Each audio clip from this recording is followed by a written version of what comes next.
very warm welcome to all of you at Damaru, and we are very happy to present to you yet another session of our annual Yoga Festival, Bilva 2022. I am Mauli, founder and executive director of Damaru Yoga and Sound Therapy Studio. Every year, Damaru celebrates Bilva throughout the month of July, July being our anniversary month, and we choose different themes mainly related to the Indian yogic traditions and its knowledge systems, and invite speakers from across the globe to share their knowledge with us. Last year, Bilva's theme was cultural appropriation of yoga and necessity to embrace the inherent Indianness in the yogic tradition. This year, the theme of Bilva Festival is something very close to my heart as we are celebrating the great teacher, Sri T Krishnamacharya, and his holistic teachings in the Kevaiyam tradition as taught by his lifetime student and son, Sri T 𝐾𝐚𝐦𝐬𝐧. And there is a reason behind this. I'll share it with you. I feel very happy to share this that Damaru is announcing a teacher training program this September in collaboration with Krishnmacharya Yoga Mandiram. And it's an in-depth training for aspiring yoga teachers or those who want to go in-depth to train themselves in the yogic practices. Towards the end of this session, we will also share some more details related to this program through a short video. So stay till the end. And coming back to this session, talking about Sri T Krishnamacharya, as some of you would know, he is known as the father of modern yoga. Not only did he teach yoga, he was also a Vedic scholar, a Sanskritist, a composer of various texts related to yoga. Some of his texts, I would tell you, YogaMarkanda, YogaRahsya YogaMarkanda. So many texts he has written on yoga, and therefore we have been in the earlier sessions seeing the principles of various practices. Today we are going into the textual part, and before we go on to today's session, actually, let me share with you that this yoga festival, Bilva, is conducted under the wing of Damaru Foundation, which is a public charitable trust founded with the aim to promote and implement traditional yogic sciences and increase awareness about wellness and harmony in that segment of society who are in dire need of help of their holistic well-being but may not be able to afford it. So if you wish to support our efforts towards this cause, consider contributing to Damaru Foundation, and you can find the link to the payment options in the description box below. Your contributions will help us to support more such people and at the same time bring more of such valuable content and scholarly speakers from across the globe to share their knowledge with us. So, with that, friends, as I said, today we are going into a textual immersion. So, today's speaker is Srivatsa Ramaswami, a long-time student of Sri T Krishnamacharya, and today he will pull some excerpts from T Krishnamacharya's textual works, the YogaRahsya and the YogaMarkanda, and share some precious yogic insights with us. So let me invite Ramaswamy sir. Namaskaram sir, a very warm welcome. Namaste. And before I hand over the session to you sir, let me give a very brief introduction to our listeners about you. Srivatsa Ramaswamy, 83 years old, and he's the longest standing student of Sri T Krishnamacharya outside of his immediate family. 30 plus years of learning with the great legendary guru. And he studied yoga and other related subjects with Sri T Krishnamacharya and has been teaching yoga and the related subjects for about 50 years now. He has published 4 books, the complete book of Vinyasa Yoga, Yoga for 3 stages of life, Yoga beneath the surface, and basic tenets of Patanjali Yoga. He's also recorded several Sanskrit chants like Surya Namaskara from the Yajurveda tradition and the complete Sundar Kanda, Valmiki Ramayana, and others. And as I share that to you, I personally follow him on YouTube, or so many times he is so graceful to share his chants, the links on Facebook. And I would urge you all to go and listen to them. It's just so beautiful when you sit for your practice and listen to him chanting. So, once again, sir, a very, very, very warm welcome to Bilva. And I hand over the session to you just to give a start to the topic of these texts that you are going to touch upon, the Yoga Makaranda and Yoga Rahasya. Uh, I would start with a general question that how important is the study of texts for yoga students in general teaching? I'll start with a prayer.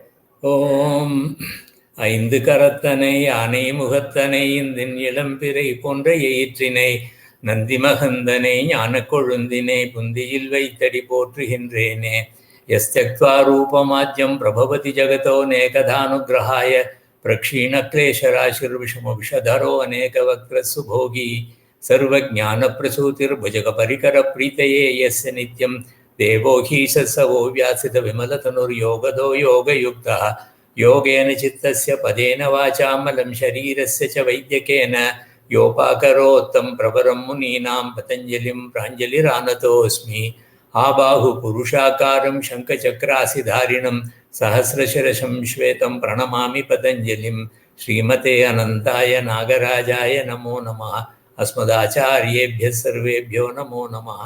Om. Okay, thank you very much, Mauli, for giving me this opportunity. The first question, that is, why should you study the text? That is an important question. When I started studying with Krishnmacharya, we used to call in our family, because he came to our house and taught the entire family, we used to call him the asana teacher. So we thought that, he is good in teaching asanas and nothing else. I mean, I never thought about anything else.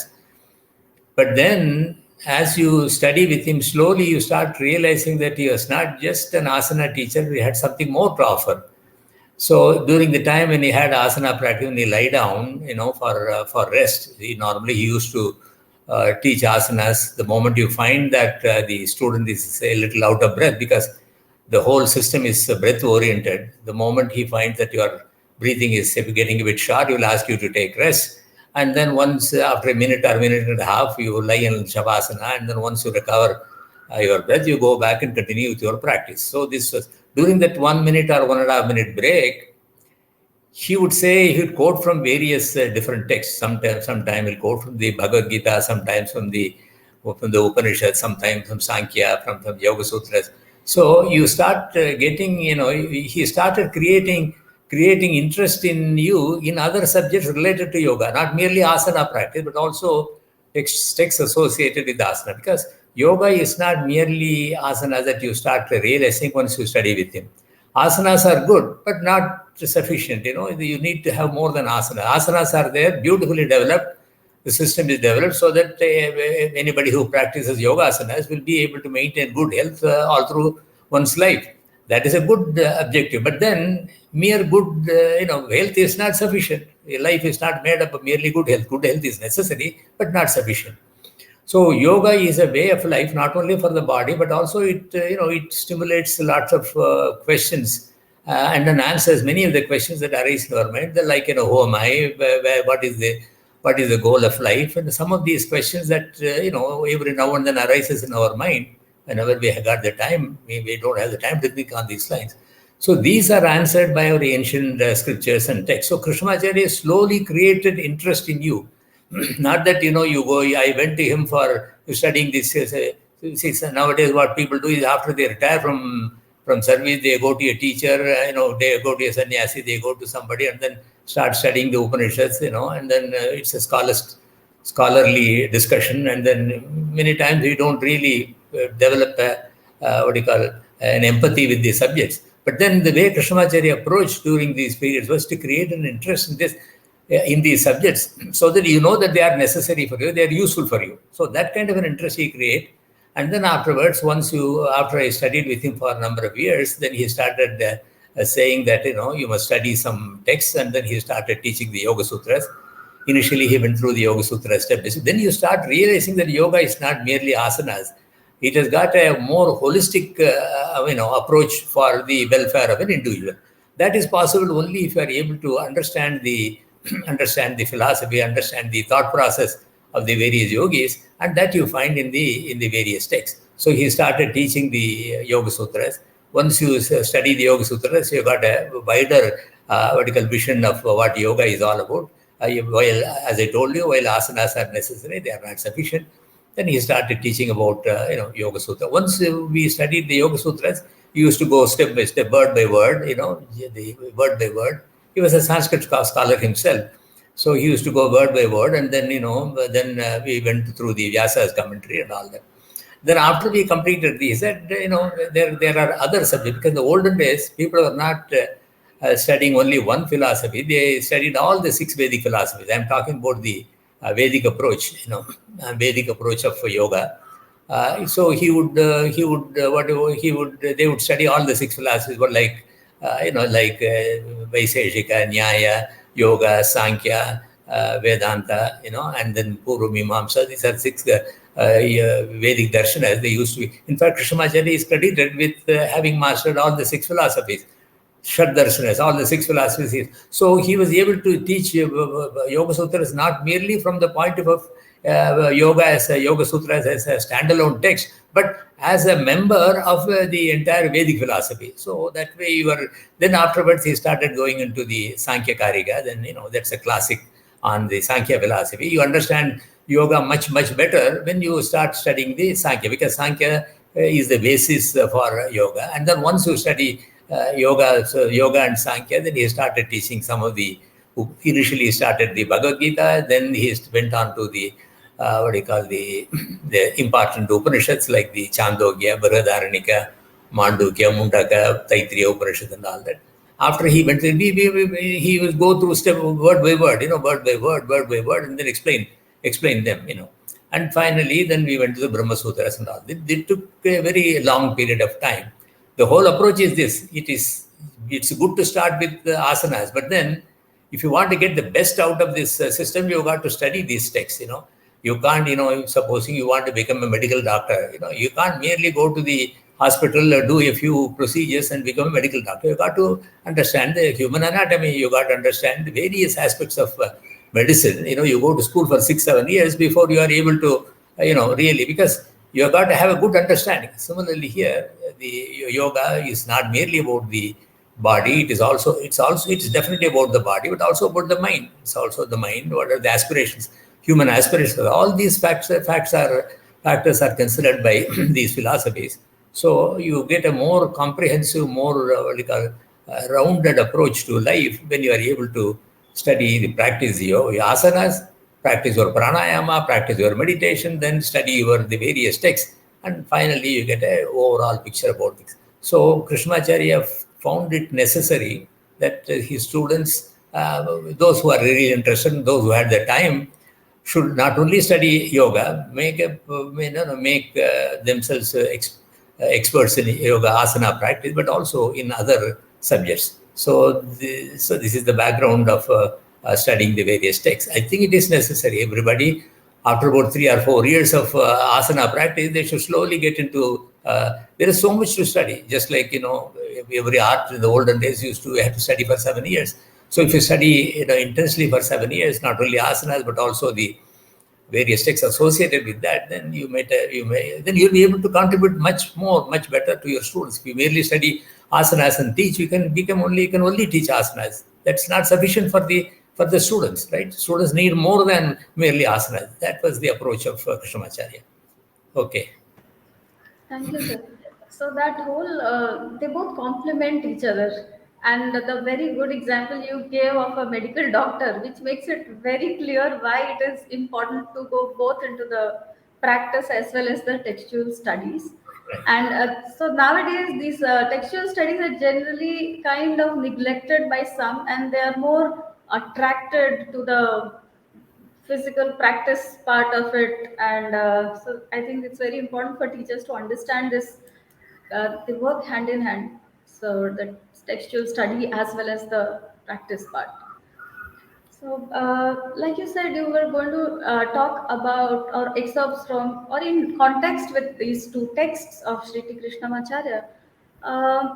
Let's start with the physical practice. When the Krishnamacharya tradition has a very unique approach of vinyasa and sequencing as they go into the asana practice, and also the breath orientation. So, while we talk about these physical practices, if you could pull out something from YogaMarkanda and what it has to say about vinyasa and breath orientation.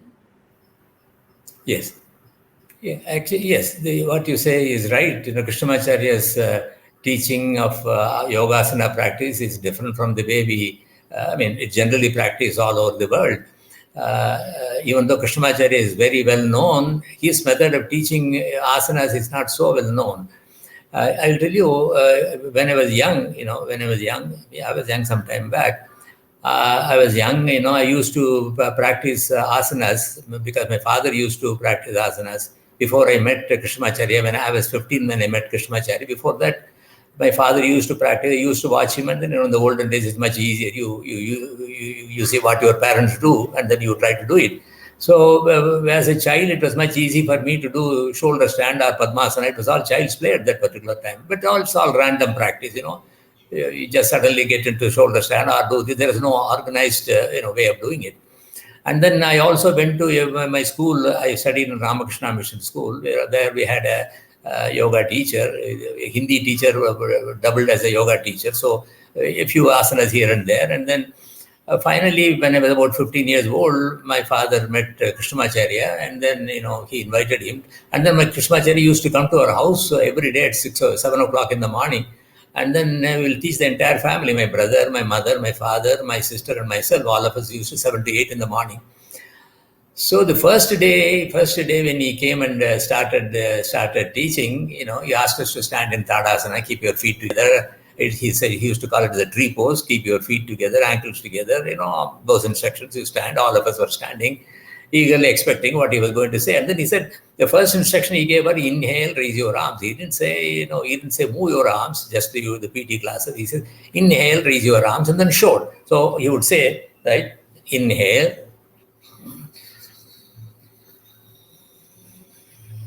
raise your arms, interlock your fingers, hold the breath for a moment, and then as you breathe out,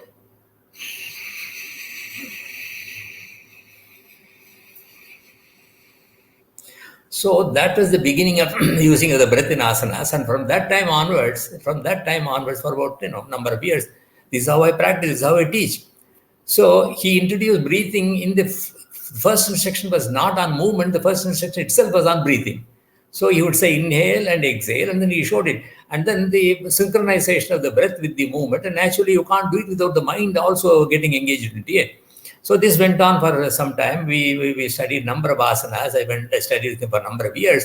And one day, particularly, I asked him one day particularly, I never used to ask him any questions, because, you don't.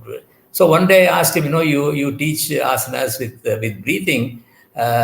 Is there any reference to the old text or, sort of indicator? Is something you sat down under a tree and then invented this? He kept quiet for a moment and then said, you come back in the evening at about 5 or 6 o'clock in the evening, I will tell you this. So that evening, I and Deshkacharya, we were studying, some text together. So we went there in the evening at 6 o'clock or so. He said, this vinyasa krama, that he used to call it as vinyasa, using a breath and then the various movements, he used to call it as vinyasa krama. He said, this vinyasa krama, you can find it in the Patanjali Yoga Sutras. I've already studied the Yoga Sutras, but then where is the reference of vinyasas in that? Then he said, they said the term that you got to be very careful and study is the Prayatna Shaitilya. Prayatna Shaitilya, Ananta Samabhatibhyam is the sutra, which says that by practicing asanas, Sthira Sukham Asanam, Prayatna Shaitilya, Ananta Samabhatibhyam, when you are able to, there are two terms. Prayatna Shaitilya is one, Ananta Samabhati is one. Prayatna Shaitilya, if you practice it properly, then you will be able to achieve perfection in the posture. And that is why he was teaching in this particular way.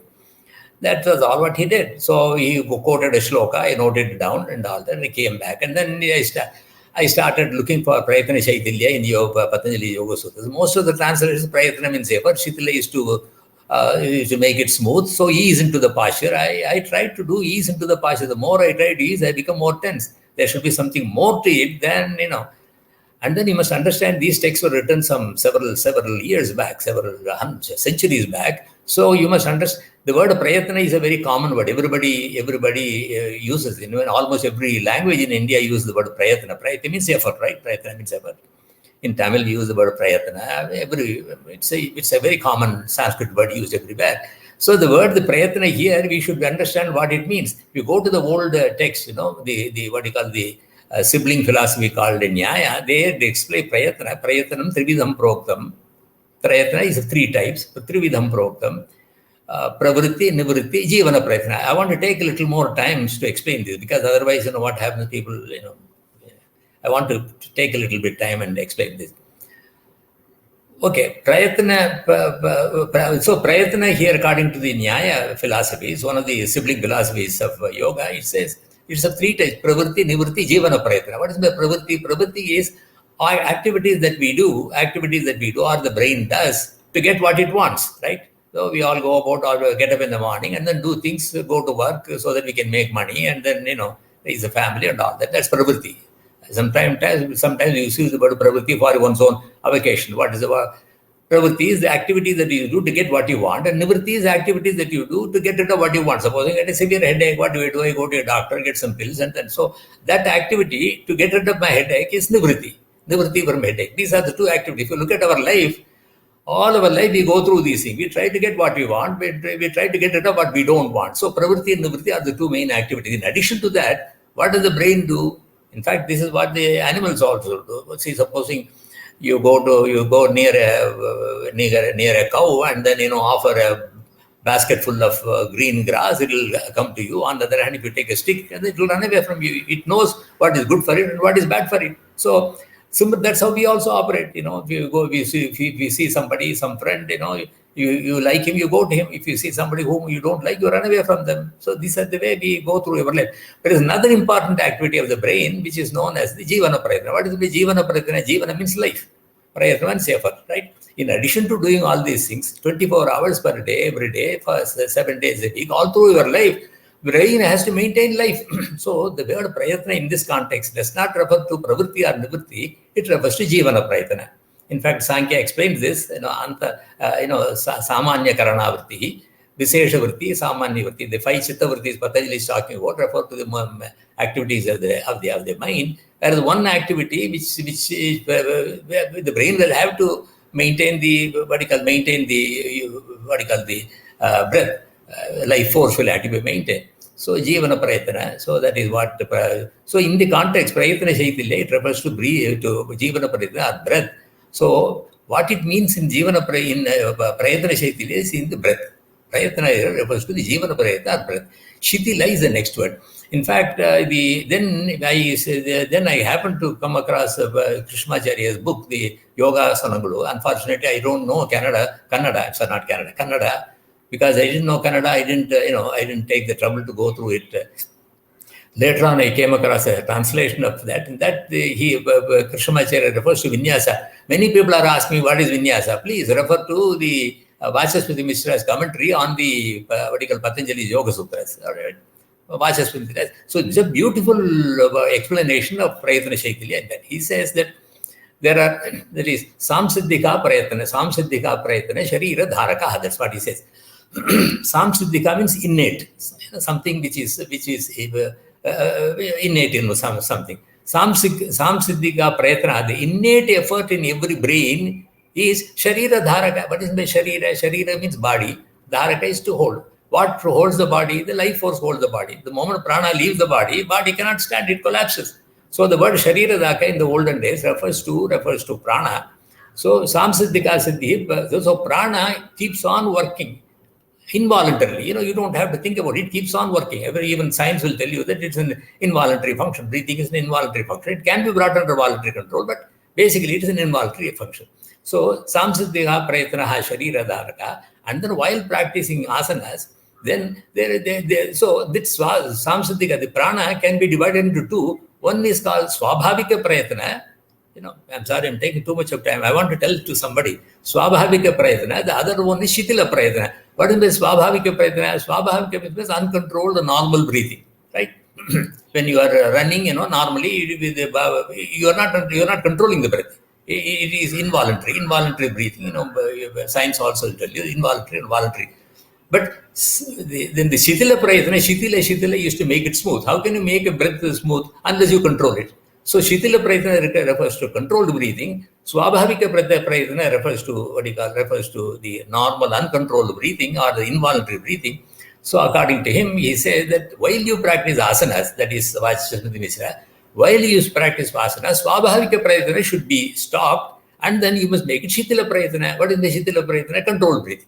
So the word prayatna shaitilya means the shaitilya word comes from the word shitila. So you must control. Only control breathing should be used when you practice asanas. You should not allow the breath to take its own course. So that's why Krishnamacharya, whenever we see that anybody is getting out of control, in fact, when in our own family there were 5 people studying, my mother was slightly, a bit heavy set. So while practicing asana, she will suddenly, she will lose her breath. We will ask her to lie down and rest and then join us. So the way one more thing you say, the heart should not be strained. In fact, if you are doing exercise according to what you call the aerobic method, you are allowed to increase the heart rate to twice the normal. Supposing your heart rate is 70, you can go up to 140. Here he will not allow that. The heart rate should not exceed maybe significantly, it should not be increased. So how do you know the heart rate is increasing? By seeing that you are getting a little bit out of breath. So he will ask you to lie down, take rest. This went on for all through his. Anytime you see, the moment he sees that you are struggling, he will ask you to take rest. It's not, it's not flogging you to do, okay, you got to complete 108 Surya Namaskaras, irrespective of how your breathing is. No, that's not the way he used to teach. That became very important. So the word vinyasa, according to him, is a parameter that should be followed while practicing asana. So when you want to, in singing, when you want to sing, then we got Shruti, Laya, Raga, all these things are, I can sing, I can go to the bathroom and sing, but that is not music unless it is associated with the pitch, right, swara and all that. Similarly, in what you call it, in Sanskrit shlokas, it has got a meter, it has got a devata, it has got a rishi. All these things make it. Similarly, in asana practice, breathing and the variation, the movement in these asanas, along with the proper breathing, that he called this prayatna shaitilya. Shitila is the breathing with control. Shitila prayatna. Prayatna shaitilya means prayatna here refers to your breathing, jivana prayatna, and shaitilya refers to your controlled breathing. While you practice asanas, you must do, while you practice asanas, you must practice with controlled breathing. That is one. And then what about the mind? Prayatna shaitilya, ananta samapatiyam. Ananta also refers to breath. Ana means breathing. Anashvase, ana means prana, apana, vyana, udana. All of them come the root word ana. So ananta samapati. Samapati is the mental function. The mind should be focused on the breath, and the breath should synchronize with the movement. Then only you get the complete proper yoga practice. In fact, Vajrasthiti, he says that swabhavika prayatna, he is counterproductive. That's what he said. If you don't control the breath and practice this, it is counterproductive. In fact, he said virodhi means it will not make you, it will not help you in achieving the passion. So with this, Krishnamacharya taught, and unfortunately the word prayatna shaitilya is, many Sanskrit scholars have translated. That's the problem, Yogis, because it is written in Sanskrit, many of the old books are translated by Sanskrit scholars, but they don't have Sanskrit. So Bhagavad Gita can be translated by a Sanskrit scholar, but only a person who can understand the philosophy behind it can give you a proper interpretation of that. Similarly, that's with respect to every technical subject. It should be translated only by a technical person with the Sanskrit knowledge. Unfortunately, many university scholars, they are Sanskrit scholars, they will translate everything. If they take the word, there are 10 different meanings, pick one of them, and then unfortunately, when people read it, you get some idea about it. I'm not saying it is not helpful, but unless it is translated by a person like Krishnamacharya, who himself is yogi, you tend to lose the import of those various texts. That's about all. Thank you, sir. In fact, I'm so grateful that you took that time to make us understand this, because it's the first time I also am feeling so happy that this is the first time I'm understanding this word Pratna Shaitilyam from this angle. Otherwise, like you said, the literal translations have been there. There are some connections that we make, but this kind of understanding and then translating that to our asana practice, that's really Yeah. enlightening. So, In fact, when I asked Krishnamacharya, he until I asked, he didn't tell me about this. When I asked him, he said, "Okay, I'm not inventing anything. This is what the Vachasana Mishra says." Beautiful. If you read that particular passage, Mishra's passage, very swabhavika prayatna, shitila prayatna, he divides them. It's a very common knowledge. Our breath can be usually involuntary, but then we can bring it under voluntary control. That's what yoga is. But see, if you take a yogi, and also if somebody who's got a breathing problem, like an asthmatic, the asthmatic has got absolutely no control over the breathing. It is, it's completely involuntary breathing. Whereas the yogi has got a tremendous amount of control. If you read the yoga Yajnavalkya, you will be able to see the amount of control the yogi is able to bring to prana. So so the more and more you are able to bring the breath under voluntary control, you become better yogi. Once you are able to bring the breath under control, you can bring the mind also under control. That's why pranayama is done before you go to meditation. Okay. true that. Thank you. I'm also, before I go on to the next question, I'm in the awe of the kind of life that you or your teacher would have had, that you're saying you had studied the Sharidarshanas and the Upanishads and so many texts. It must be a amazing lifetime journey. I'm just trying to visualize that, or even intimidating. It feels at times that it feels as if it is not a one lifetime kind of a work to do. Anyways, That's why. sir, yes, sir. Yeah, no, it's nothing. Yeah, just. Please. Okay, what next? No, I can. Yeah. So we talk about the breath and the vinyasa krama. The other text, YogaRahsya. From that, if you could speak about yoga as purification and strengthening of the internal organs. So in that respect. I didn't hear you properly. The yoga of purification and strengthening of the internal organs, not Yes, just yes. the outside body. So, Yoga Okay. Rahasya talks about it. So, if you could throw Yes. some light.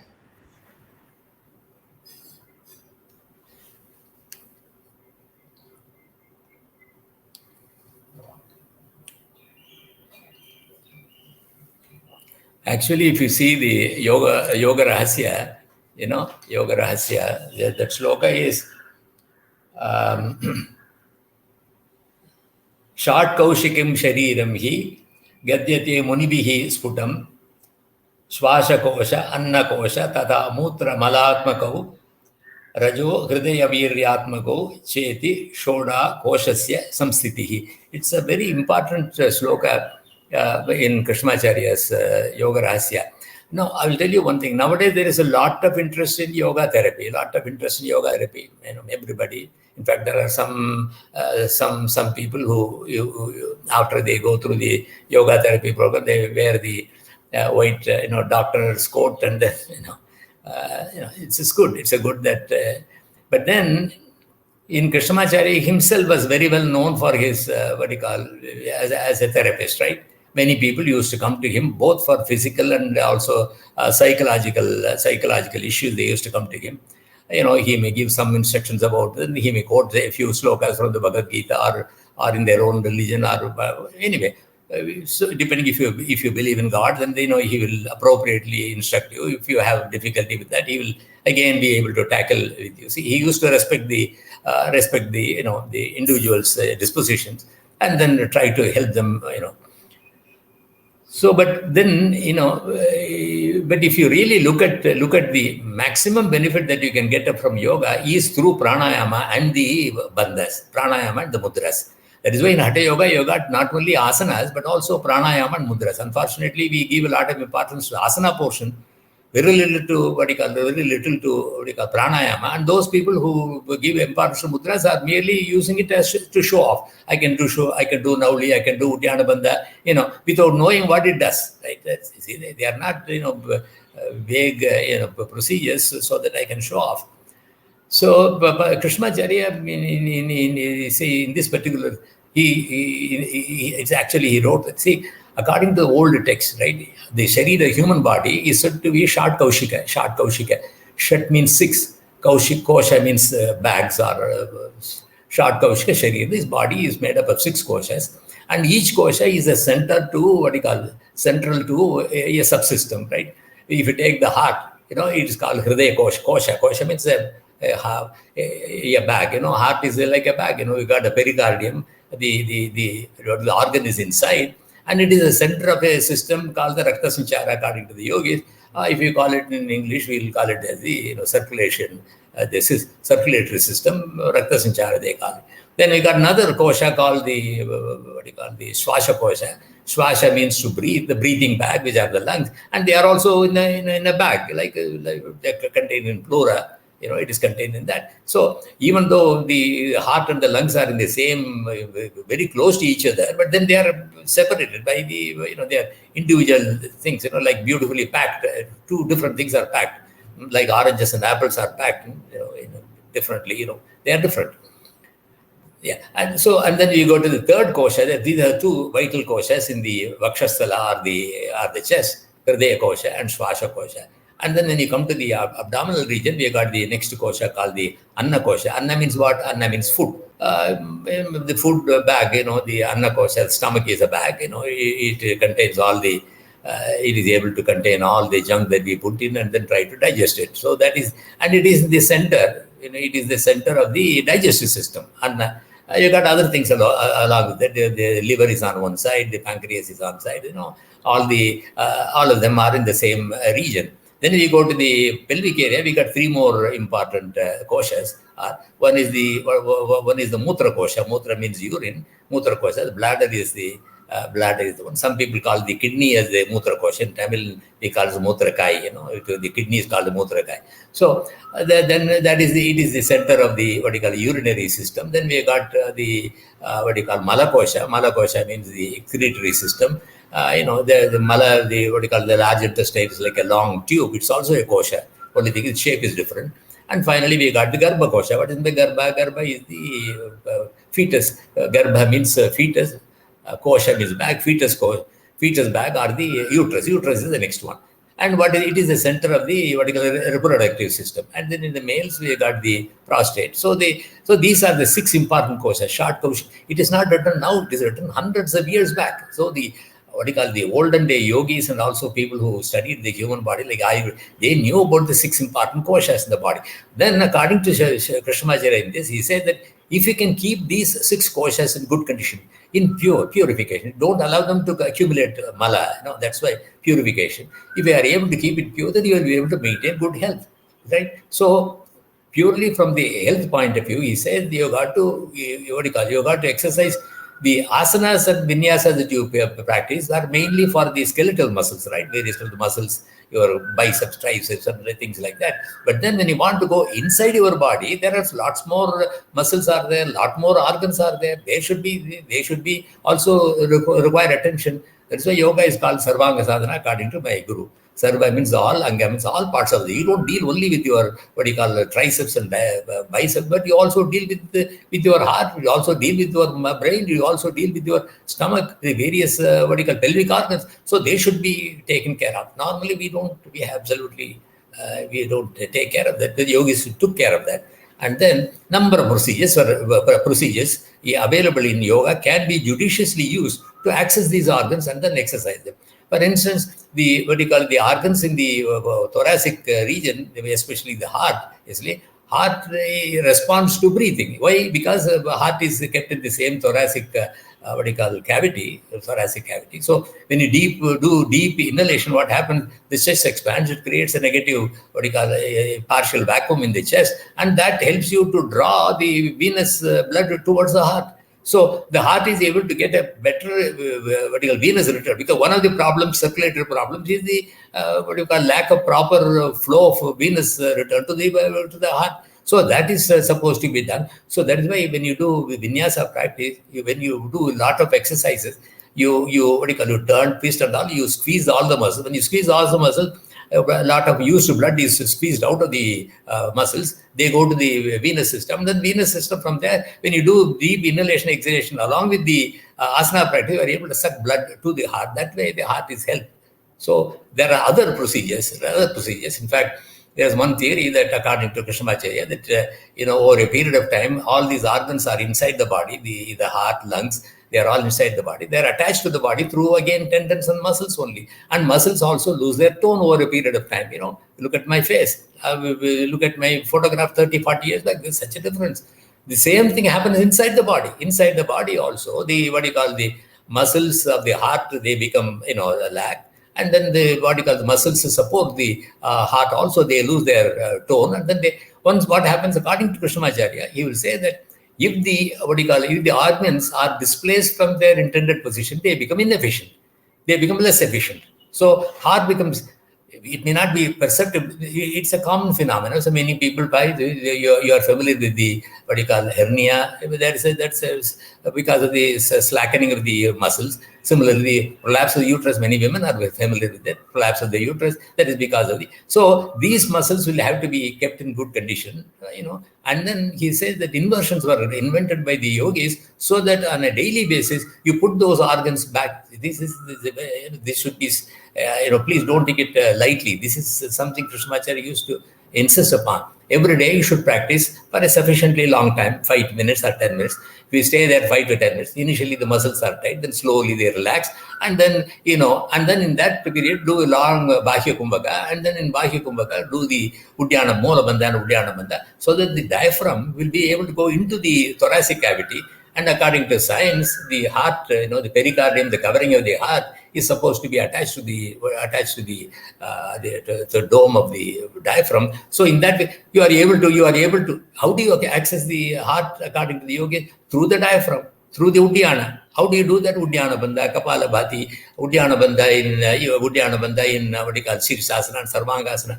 So that way, he would say that it is you can access all the organs inside the body. In fact, there are so many different procedures that are available in yoga by which you'll be able to have access. So that is why, as I told you, and then when you get a headstand, you are able to take care of the brain to some extent. As an organ, you are able to take the brain as an organ to some extent. You can take care of. So all these becomes possible because of the various. So Shirsasana and Sarvangasana are not just fancy procedures. There is a purpose in all these things, right? So this is another approach that Krishnamacharya used. In fact, I remember one day, when I was when he was coming to our house, one day I didn't attend the class because I had some stomach, stomach pain. In the olden days, we do that. We don't want to do anything. We say stomach pain or headache or what. It was not really. I had some. So he was coming out after the class. As he saw me standing there, he just said, "What is the problem? Why didn't you attend the class?" I said, "I have stomach." He asked me to lie down and then put his two hands like this over the rectus abdominis, dug deep into the stomach. And because in the morning I was, I didn't have my breakfast, just grabbed it and pulled it gently up and down a couple of times. The spasm was gone. So he, in fact, there was a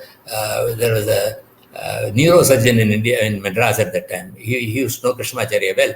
He used to say that Krishnamacharya has an uncanny understanding, an intuitive understanding of the human anatomy. I don't know how he is able to, he understands that, but I may not be able to understand how he understands. He may not be able to understand how we people go about, but then he has been able to get the results.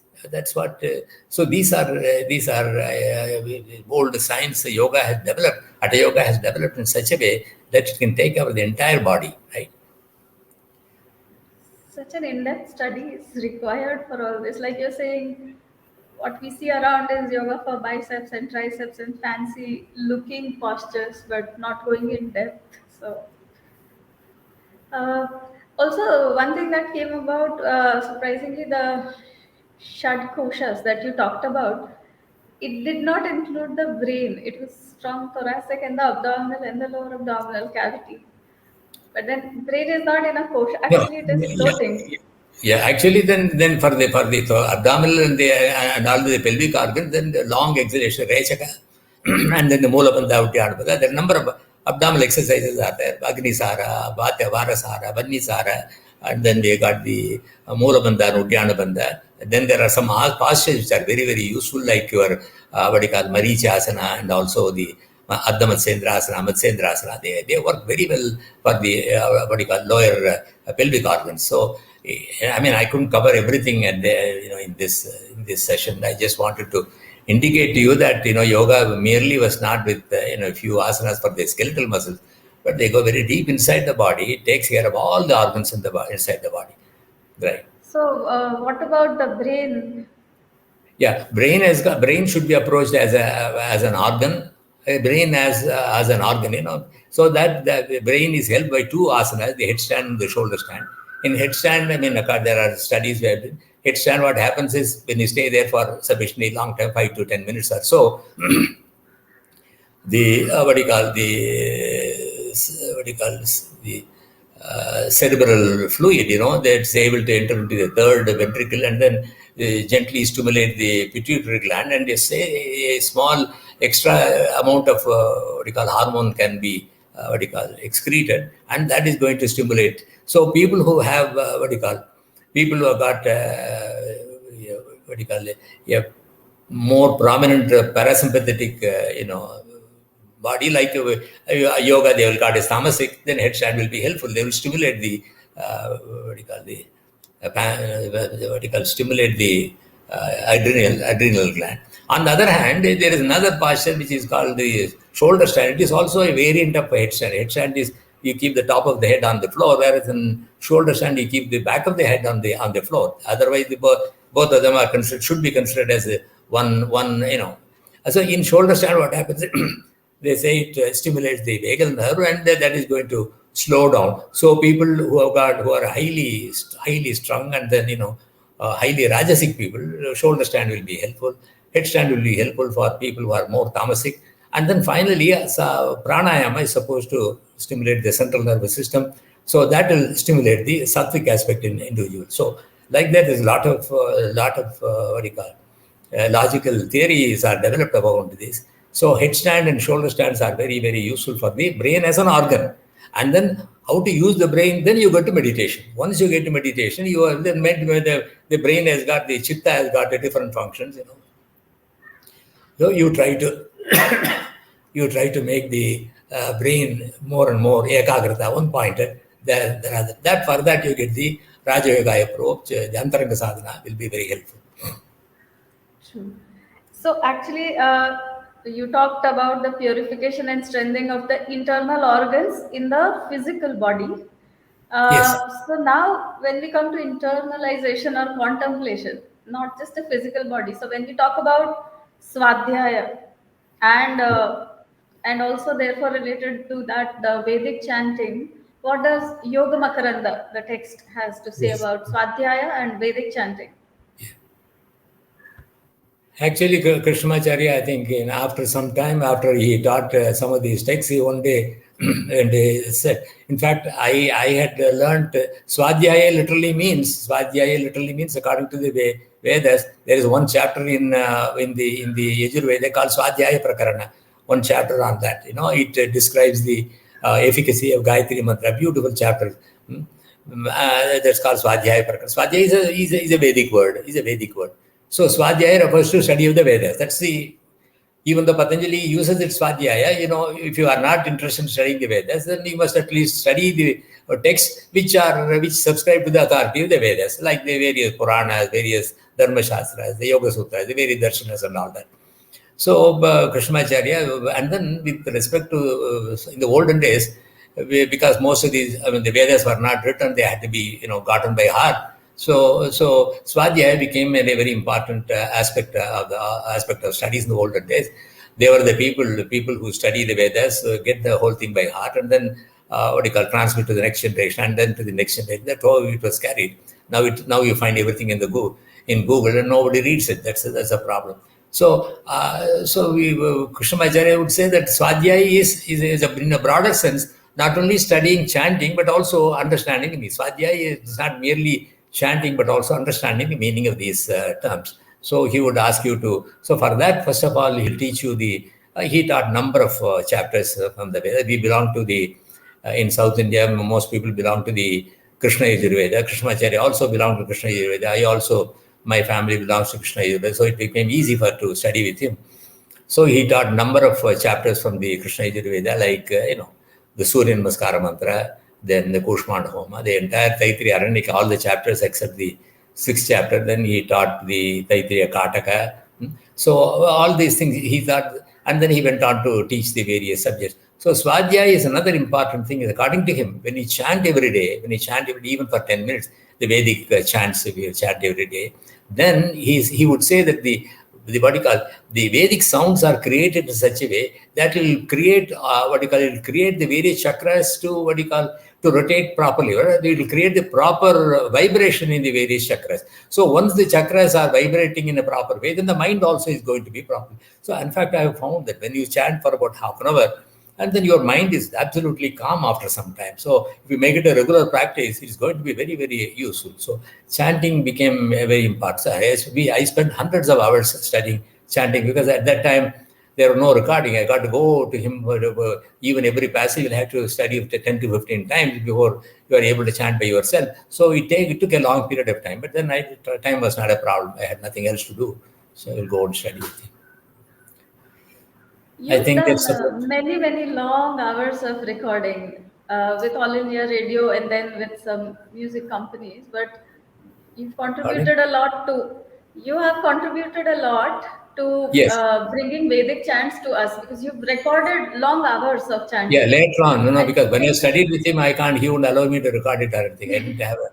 But later on, after I studied with him, then I wanted to have the Yoga Sutras recorded, and then it became a project by itself. Over a period of time, I was able to.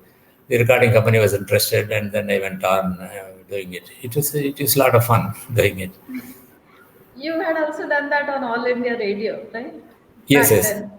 Yeah. In fact, that's also, I didn't want to go to All India Radio or anything, but once I wanted to have it recorded, I went to, HMB, HMB. Oh, I went to them, and then they were very nice. They talked to me and all that. You see, and then I recorded with my recorder I bought at my home, and then took it to them. They listened to it and said, "Okay, we like it. We can do." But then you are a non-entity. But how can we sell it, right? So you become well known, and then come back to us. I said that if the record sells well, I'll become well known. We talked for a few minutes, and then finally they said, "Okay, nice." I had a cup of coffee and then came away. Then I talked to somebody. I was writing a series of articles in a magazine called Indian Review. It was very popular during the independence days, but it was dying at that time. So they approached Krishnamacharya, asked him to write some article. He said, "Why don't you write?" I wrote a number of articles, about 30 articles or so in a matter of every month, about 2-3 years or so. So that head of the editor of that was also the secretary of a non-profit hospital in Chennai, in Madras at the time. So he knew somebody in All India Radio. He put me on to that. I went there. Then first was the Yoga Sutras. Then they liked the way. So they gave a number of programs in Sanskrit. At 9:15 every Tuesday, there is a slot for Sanskrit. So once in 3 months, I used to get Yoga Sutra, then Hatha Yoga Pradipika, then Upanishads I took. So like that, so that helped me to do some more programs. And later on, I came across these people, and it's a lot of fun. But now I'm thinking that something like this should happen in today's day. Today we cannot open any radio station. It is all chaos. Yes. It's fantastic that this was aired, the Yoga Sutras and so many mantras on the radio. Something like that should be taken up now. Yeah, at that time, in fact, we have more television and radio stations, but then But at that time, all they already had, they had their own, once 15 minutes every week. That's all. So they had a panel of people who speak, who come there, and then I used to be given once in 3 months, minimum once in 3 months or once in 6 months I get. So it went on for some time. So we started off talking with asanas and the vinyasa krama, including the breath, then the purification of the organs, then going into the swadhyaya.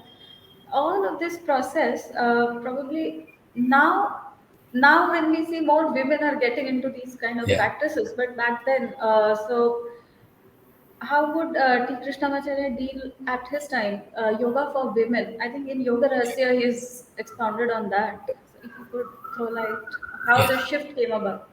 Yeah. In fact, yes, that's a very important contribution of Krishnamacharya, I would say. One moment.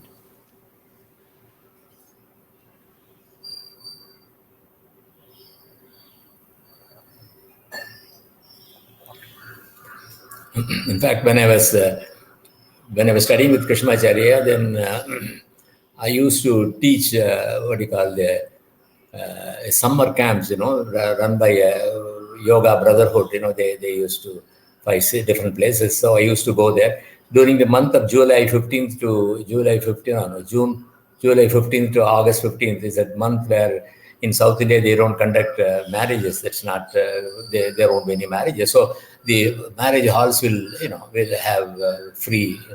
It's vacant now. So they used to give it free for Yoga Brotherhood. One Rajeshwari Kalyan, it's a huge, very popular one. So they used to give it, and then I used to teach for 3 weeks. Every morning 7 to 8, I used to go there. I used to teach free, and then the organization will advertise and get people and all that. So every year we used to get about 100 to 120 people or so to start with. I had 2 or 3 of my friends who studied with me, so they will all go around, and then it's a good experience, teaching a huge number of. Of course, it will start with 120, and then by the time we complete, it will dwindle down to 80. But still, it was a good number. They used to come at 7 o'clock, bring their tiffin carrier or lunch box, everything. And then at that time, out of these 100 people or so, 80 to 90 will be men. Only about 10 women will be there. And those 10 women will be mostly wives of those people who are coming for this particular program.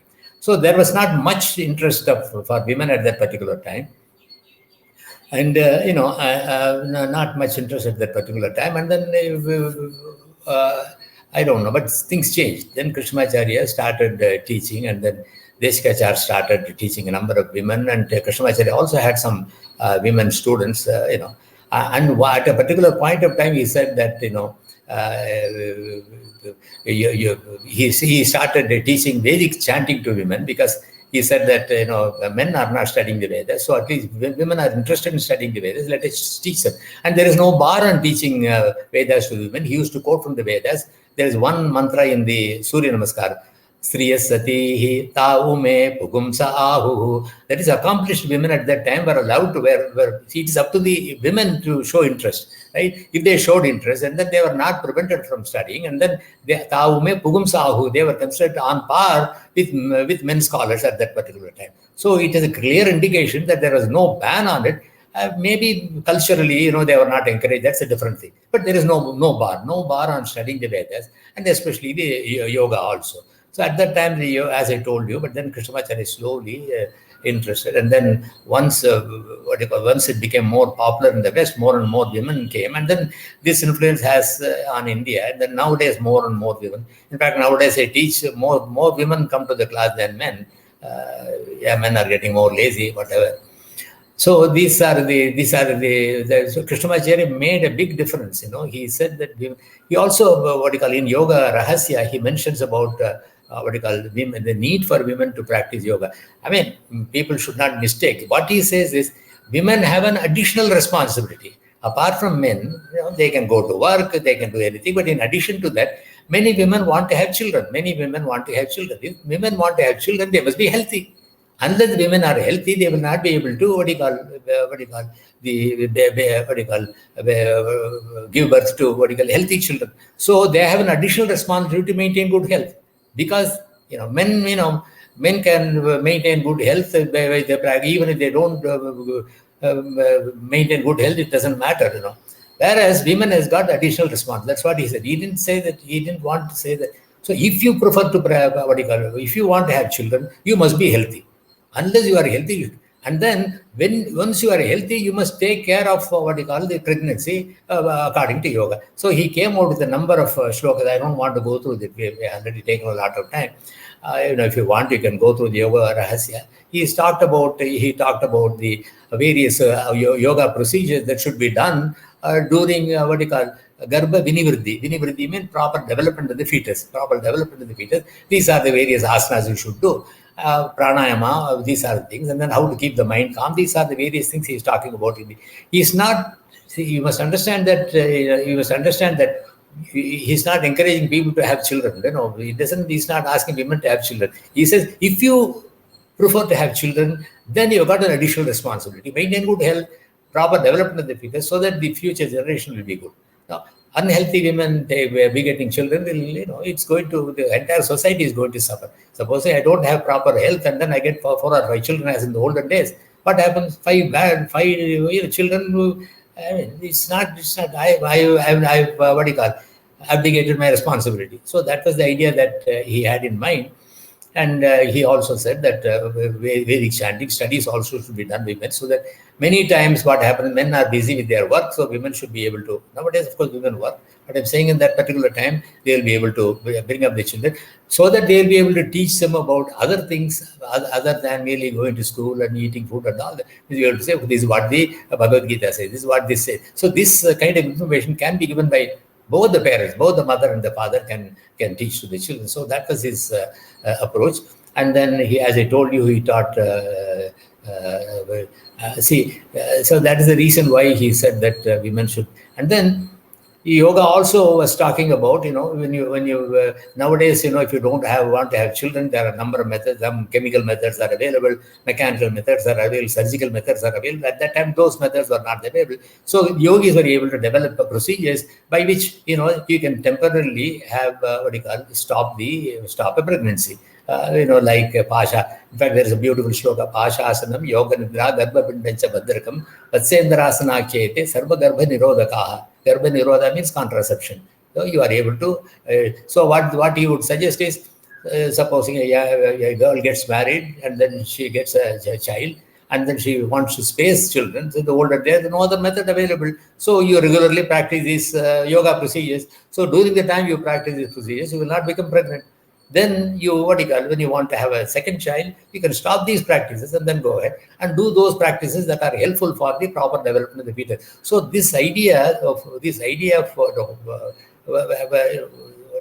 development of proper spacing of children, all these things were thought about clearly, and then Krishnamacharya was able to clearly expound them in his YogaRahsya. I think that's about all I have to say. So the society was so structured at that time, and there were methods already. Like you said, it's very true. Children decide the quality of children. Actually, decide the quality of the society. And mother being the first guru, though both parents are involved, but even in utero, the mother is already teaching. So her additional responsibility is there, right? Additional responsibility is there. So that cannot be taken care of by the father. The mother will have to do that. So we all know that, but only thing is emphasize that. Sometimes, I think it's also perception. Even now people. So suppose when I'm teaching the Gayatri, the Samhita and the Krama Jata, they would say, "But are women supposed to chant this?" So even today's time, there are these inhibitions that they feel. Yeah, and one more thing I would like to mention, that unfortunately nowadays women, when they want to they become pregnant and then go to the yoga studio to ask for tips. That should not be the case. In fact, we should teach girls from the puberty stage, so that they will be able to practice all these things. So whenever the necessity comes, they will be. Otherwise, what happens? After you become pregnant, the options are very, very limited. Right? You can't. So there should be an encouragement for girls to practice asana, yoga, even from the good asana, pranayama, a few of the simple bandhas. This will be very helpful, not only to maintain health, but also use it later on in life. Yeah, thank you for bringing about this point. It is a very, very, very important point. People realize it after they conceive, they come. It's almost too late in terms of the range of practices that could be offered. So, yeah. Okay, now I would So, like to anything else. Otherwise, I will end with a small chant. Krishnamacharya taught. Is it okay, or anything else? Any questions you have? and no other questions. Just if you could share. So you have studied with him all your life, and then I know you have been teaching globally now. So that travel happened because of yoga, or how did I, that happen? I didn't get the question correctly. So you've studied with T Krishnamacharya for so many years, and Yes. then you are also teaching all over the globe right now. So Yes. that that transition happened because of him or because of the other work, and then, or is it purely yoga that took you to the world? No, no. I started teaching even when I was studying. In fact, when I was studying, my one day Krishnamacharya told me, if you want, it was 20 years after I started studying, he said, if you want to teach, you can teach. I never thought about teaching at all because I was all the time when you see him, you feel you don't know anything. When you see him, you feel you don't know anything. So how can you go? And so he told me one day, and then I think Deshkacharya introduced me to Kalakshetra. There's a dance school so I went there and I started teaching there. I taught there for 20 years. 20 years I used to teach the every, two days a week. I used to go there.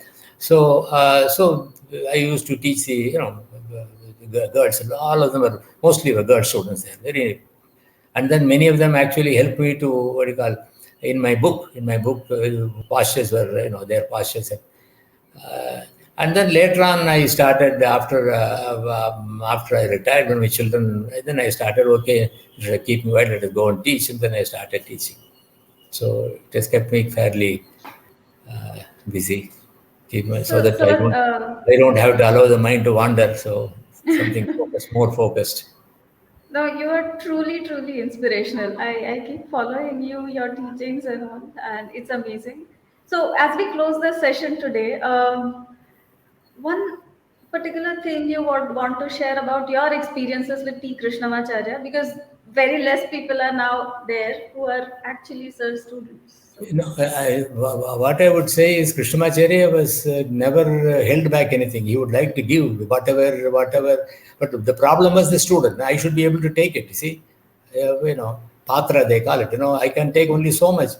So, but then the interest should be created by the teacher. Unfortunately, if I do only a few asanas and then I start teaching after about a 100-hour program, I start teaching, then I have nothing else to offer. So I restrict. If students come and ask me, well, what about pranayama? I say, no, pranayama is dangerous.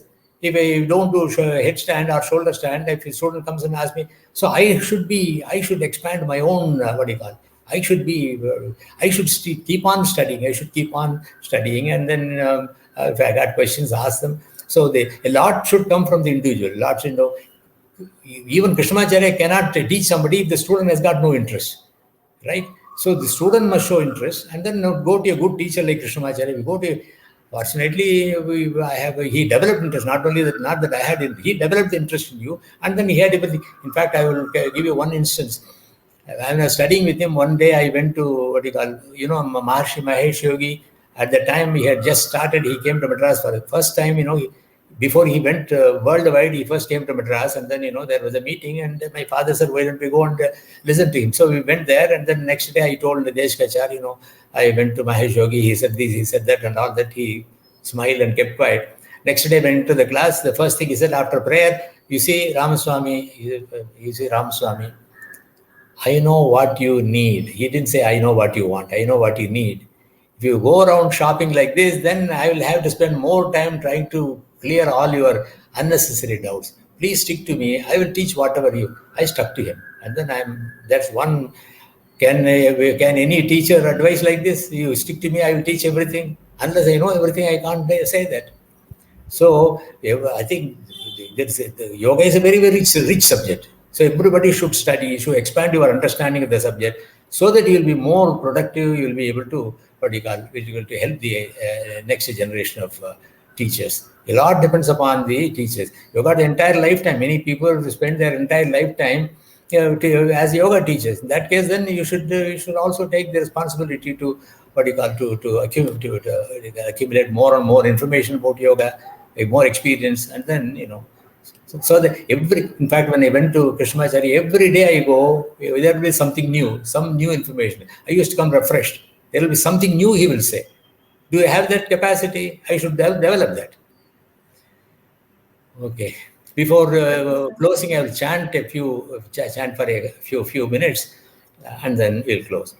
Om Bhadram Karne Vishnuyaama Devaha Bhadram Pashyemakshaviryajatraha Sthirairangai Istuštuvagam Sasanubhi Yashema Devahitam Yadayuhu Swasti na Indro Vruddhashavaha Swasti na Pusha Vishwavedaha Swasti Nastarksho Arishtanemihi Swasti no Brihaspatir Dadhatu Om Shanti Shanti Shanti Tachanyoravrunimahe Gatum Yajnaya, Gatum Yajnapataye, Devi Swastirastunah, Swastirmanushebhya, Urdhunji Gatu Bheshajam, Shanno Astud Vipade, Shanchatushpade, Om Shanti Shanti Shanti, Om Sahana Bhavatu, Sahano Bhunaktu, Sahaviryam Karavavahe, Tejasvinavaditamastu ma vidvishavahai.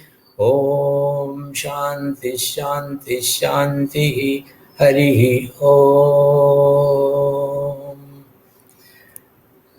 Thank you. Thank you so much, sir. I'm really feeling grateful that you accepted this request to grace Thank this you. I felt platform. I felt very comfortable. Heart. I felt very comfortable talking to you. Thank you so much for the opportunity. Okay, now can I leave? Yes, sir. Thank you so much. Thank you for the valuable time. Thank you.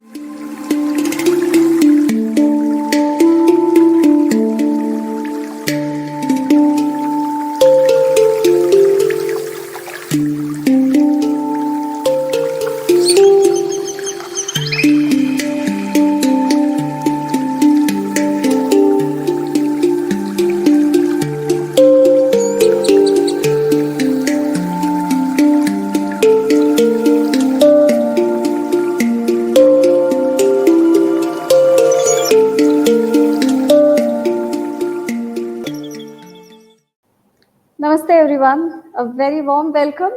Today we are very excited to announce teacher training program at Damaru.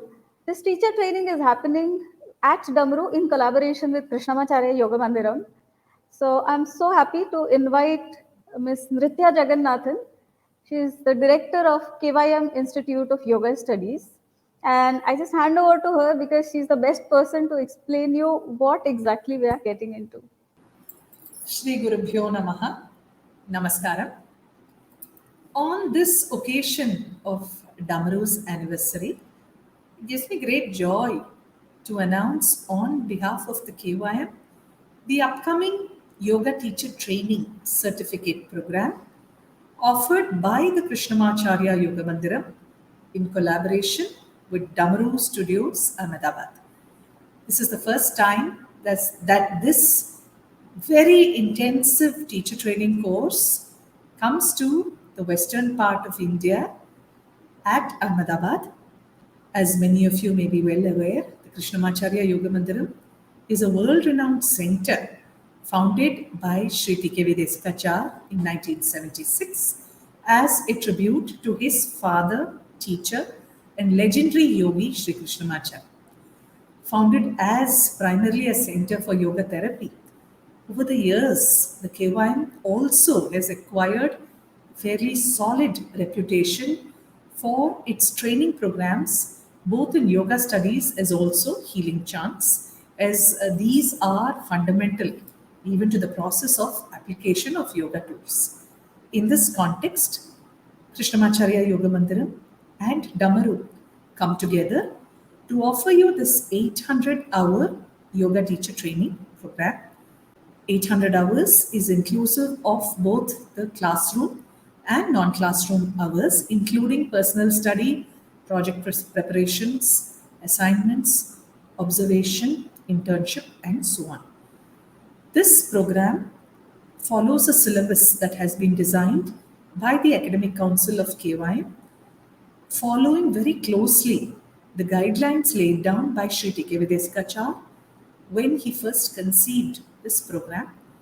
The syllabus includes a very deep study of the classical techniques of asana, classical techniques of pranayama, the theory of asana, the fundamental theoretical principles of asana, modifications of asanas to suit people of different capabilities, theory and practice of dhyanam, apart from which there is also certain associated study such as the history and evolution of yoga, a deep study of the Yoga Sutra of Patanjali covering all 4 chapters of the text, an exposure to other yoga literature such as the Hatha Yoga Pradipika, the Bhagavad Gita, the YogaRahsya and the YogaMarkanda of Sri. Apart from this, students will go through a study in certain allied subjects in every module of the training: fundamentals of anatomy and physiology, fundamentals of Ayurveda, and also an introduction to psychology. Apart from this, chanting of the Yoga Sutra will also be an integral part of the study modules. Now, this course requires, unlike many other short-term courses, is designed to run for a period of about 18 months in the hybrid mode. A big part of the learning will happen with teachers from the KYM teaching in person at Damaru Studio, Ahmedabad, with a portion of the subjects also being conducted online. Through the process of every module of training, there will be ongoing assessments, evaluations, discussions, and so on, culminating in a graduation where you will be certified. Those who graduate will be certified as yoga teachers in the tradition of the Krishnmacharya Yoga Mandiram. The Krishnmacharya Yoga Mandiram is one of the leading yoga institutes of India, recognized by the Yoga Certification Board under the Ministry of Ayush. And this level of training, this 800-hour teacher training course, will prepare students to be able to take the level 3 exam of the Yoga Certification Board. Also, this program is eligible to be recognized under the 500-hour Advanced Certificate Program of the Indian Yoga Association as well. And with these words, I would like to invite those of you who are interested in a deep, serious study of yoga philosophy, yoga psychology, its practice and its application from a very reputed tradition, one that is known the world over, to go through this process, which not only helps you to qualify yourself as a yoga teacher, as a teacher of yoga from a very reputed tradition, it can also offer much by way of reflective food for thought, offering a way to reflect on, to understand various life processes, to understand how the mind works, and through this understanding, to integrate the philosophy into our living, so to effect an overall transformation in our lives itself. And here I speak for so many hundreds of students, both Indian and international, who have gone through this training and who have benefited greatly from the value that this program can bring to you both professionally and personally. For further details, please do reach out to Mauli, who will be coordinating with us in running the course at Damaru. And with these words, I take your leave, and we look forward to having a very good registration for this program that the KYM is offering for the very first time at Ahmedabad. Thank you so much. Namaskar. Thank you, ma'am. Gujarat welcomes the Krishnamacharya Yoga Mandiram. The privilege is ours. A very ancient parampara is coming to this part of India. And I urge all of you to take advantage of that to get into an in-depth exploration of the yogic studies. All our contact details are there in the description box. DAMARU, www.damaru.in is our website. Realm of Damaru is our handle on Facebook, Instagram, and you will get all the details. So do reach out and register, because another aspect of this tradition is that we do not take trainings or trainees in large numbers. So there's a very limited amount of seats that we're offering for this training so that we could get deeply involved. So get in touch and see you on the other side. Thank you.